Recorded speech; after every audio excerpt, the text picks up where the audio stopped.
Welcome to Thanjavur maths. இந்த வீடியோவில் நம்ம பார்க்க போகிறது 12th ஸ்டாண்டர்டுக்கான அப்ளிகேஷன் ஆஃப் டெரிவேட்டிவ் அப்படிங்கிற சாப்டரில் எக்ஸசைஸ் 3.3ல் 4th கொஷின்லேருந்து நம்ம பார்க்க போகிறோம். நம்ம சேனல் நீங்கள் சப்ஸ்கிரைப் பண்ணாமல் இருந்தீங்கன்னா சப்ஸ்கிரைப் பண்ணி வச்சுக்கோங்க. வாங்க வீடியோக்குள்ளே போகலாம். ஸோ 4th கொஷின் என்ன கொடுத்துருக்காங்க அப்படின்னு சொன்னால், prove that the following functions do not have any maxima or minima. மேக்ஸிமாவும் கிடையாது, மினிமாவும் கிடையாது அப்படின்னு சொல்லிட்டு ப்ரூஃப் பண்ணணும். சில ஃபங்க்ஷன்ஸ், அதாவது 3 ஃபங்க்ஷன் கொடுத்துருக்காங்க. அதுக்கு எப்படி போடுறது அப்படின்னு சொல்லிட்டு நம்ம பார்க்கலாம். ஸோ ஃபஸ்ட்டு மேக்ஸிமா மினிமா கண்டுபிடிக்கிறதுக்கு நம்ம தனியாக ஒரு ஷார்ட்ஸ் வீடியோ போட்டிருக்கோம் இல்லையா, மெத்தட். ஸோ மேக்ஸிமா மினிமா தெரியாதவங்க அந்த ஷார்ட்ஸ் வீடியோவை பாருங்கள், கிளியராக இருக்கும் அதில். ஸோ இனிஷியலாக ஃபஸ்ட்டு ஸ்டெப் வந்து நம்ம என்ன பண்ணணும் அப்படின்னா, எஃப் டேஷ் ஆஃப் எக்ஸ் தான் கண்டுபிடிப்போம். எஃப் டேஷ் ஆஃப் எக்ஸ் வந்து இ பவர் எக்ஸை டிஃப்ரென்ஷியேட் பண்ணால் திருப்பியும் இ பவர் எக்ஸ் தான். செகண்ட் ஸ்டெப்பில் என்ன பண்ணியிருப்போம், let f dash of X equal to 0ன்னு எடுத்துக்கிட்டு கிரிட்டிக்கல் பாயிண்ட் கண்டுபிடிப்போம். இப்போ நீங்கள் e power X equal to 0ன்னு எடுத்திங்கன்னா எக்ஸுக்கு எந்த வேல்யூவுமே நம்மளால் கண்டுபிடிக்க முடியாது. ஏன்னா e power X equal to 0 அப்படிங்கிறது வந்து ஒரு பாசிபிலிட்டியே கிடையாது.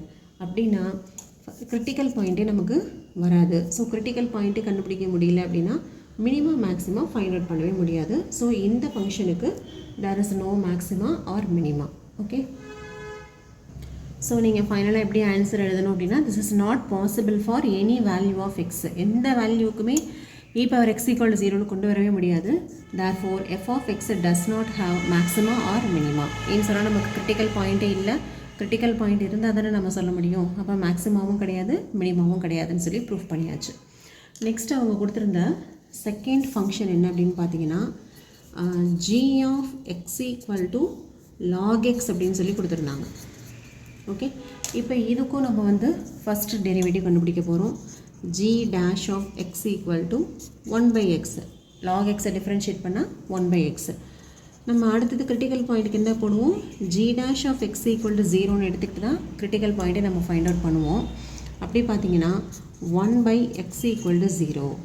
ஓகே, ஸோ இப்போ இதுலேருந்து நம்ம இந்த எக்ஸோட வேல்யூ ஃபைண்ட் அவுட் பண்ணணும் அப்படின்னு சொன்னால் 1/x ஈக்குவல் டு 0 வரதான் x ஈக்குவல் டு 1/0வா, that is x equal to இன்ஃபினிட்டின்னு கிடைக்குது. இன்ஃபினிட்டிங்கிறது எப்படி வந்து ஒரு கிரிட்டிக்கல் பாயிண்ட்டாக இருக்க முடியும். அப்போது இந்த ஜி ஆஃப் எக்ஸுக்கும் மேக்ஸிமா மினிமா ரெண்டுமே வந்து கிடையாதுன்னு சொல்லி ப்ரூஃப் பண்ணியாச்சு. ஸோ ஃபைனலாக இந்த மாதிரி நம்ம வந்து ஆன்சர் கொடுத்துடலாம். G of X does not have maxima or minima, hence proved. Okay, 2 கொஷின்ஸ்க்கு ப்ரூஃப் பண்ணியாச்சு. மூணாவது ஒரு ஃபங்க்ஷன் கொடுத்துருக்காங்க, அது என்ன ஆகுது அப்படின்னு சொல்லிட்டு நம்ம பார்க்கலாம். So third function h of எக்ஸ்ன்னு கொடுத்துருக்காங்க. நம்ம first h dash of x வந்து கண்டுபிடிக்கலாம். எக்ஸ் க்யூபுக்கு 3x², x² டிஃப்ரென்ஷியேட் பண்ணால் 2x, எக்ஸை டிஃப்ரென்ஷியேட் பண்ணால் 1.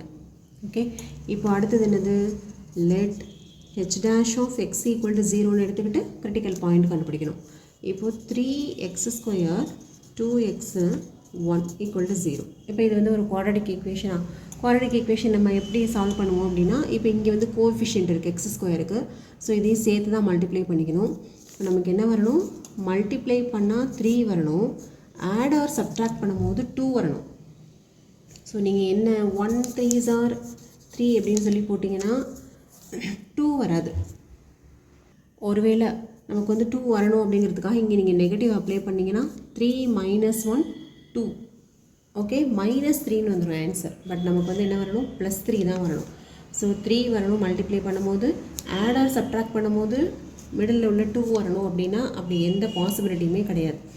இன்னொன்று நமக்கு தெரியும் இல்லையா, இப்போது இதுலேருந்து நம்ம ஏபிசி எழுதிக்கலாம்.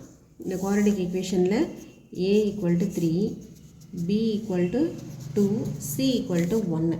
ஸோ இதுக்கு வந்து நம்ம ரூட்ஸ் இருக்குதா இல்லையான்னு சொல்லி ஃபஸ்ட்டு நம்ம செக் பண்ணிக்கலாம். அதுக்கு என்ன கண்டுபிடிப்போம், b² - 4ac வேல்யூ வந்து நம்ம ஃபைண்ட் அவுட் பண்ணுவோம் இல்லையா.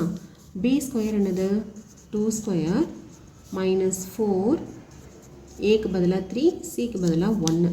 ஸோ இதோட வேல்யூ வந்து என்ன வருது பாருங்கள், 4 - 12 which is equal to -8 less than 0. அப்போ என்ன வருதுன்னா b² - 4ac less than 0 அப்படின்னு வந்துருச்சு. b² - 4ac less than 0வாக இருந்ததுன்னா கண்டிப்பாக வந்து நோ ரியல் ரூட்ஸ் அப்படின்னு சொல்லிட்டு நம்ம 10th ஸ்டாண்டர்டில் படிச்சிருக்கோம். இல்லையா? பி ஸ்கொயர் மைனஸ் 4ac வந்து கிரேட்டர் தென் 0வாக இருந்தால் தான் அதுக்கு வந்து ரியல் ரூட்ஸ் இருக்கும். ஈக்குவல் டு 0வாக இருந்தாலும் ரூட்ஸ் கிடைக்கும். பட் லெஸ் தென் 0வாக இருந்ததுன்னா அதோட ரூட்ஸ் வந்து எப்படி தான் இருக்கும் அப்படின்னா இமேஜினரி ரூட்ஸாக தான் இருக்கும். அப்போ கண்டிப்பாக இங்கேயும் நமக்கு வந்து கிரிட்டிக்கல் பாயிண்ட்டே கிடைக்காது. ஸோ இந்த குவாட்ரடிக் ஈக்குவேஷனுக்கு ரியல் ரூட்ஸே இல்லைன்னா கண்டிப்பாக மேக்ஸிமம் மினிமம் இருக்கவே இருக்காது. அப்போ இந்த ஃபங்க்ஷனுக்கும் நம்ம வந்து ப்ரூஃப் பண்ணியாச்சு. ஸோ 4th கொஷினில் 3 சப்டிவிஷன் கொடுத்துருந்தாங்க. 3 ஃபங்க்ஷனுமே எப்படி தான் இருக்குது அப்படின்னா மேக்ஸிமம் மினிமாவே கண்டுபிடிக்க முடியாத ஃபங்க்ஷன்ஸாக தான் இருக்குது. ஓகே, ஸோ இதோட 4th கொஷின் வந்து கம்ப்ளீட் ஆகுது. நம்ம நெக்ஸ்ட் வீடியோவில் 5th கொஷின்லேருந்து பார்க்கலாம். 5th கொஷினில் நம்ம பார்க்க போகிற புது டாபிக் என்னன்னு பார்த்தீங்கன்னா அப்சல்யூட் மேக்ஸிமம், அப்சல்யூட் மினிமம்னு பார்த்துருக்கோம். இது வரைக்கும் நம்ம வந்து மினிமா மேக்ஸிமா கண்டுபிடிச்சிட்டு மேக்ஸிமம் வேல்யூ மினிமம் வேல்யூன்னு மட்டும்தான் கண்டுபிடிச்சோம்.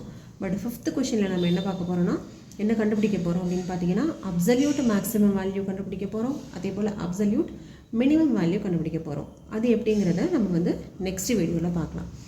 நம்ம சேனல் உங்களுக்கு பிடிச்சிருந்ததுன்னா லைக் பண்ணுங்கள், ஷேர் பண்ணுங்கள். தேங்க்யூ ஃபார் வாட்சிங்.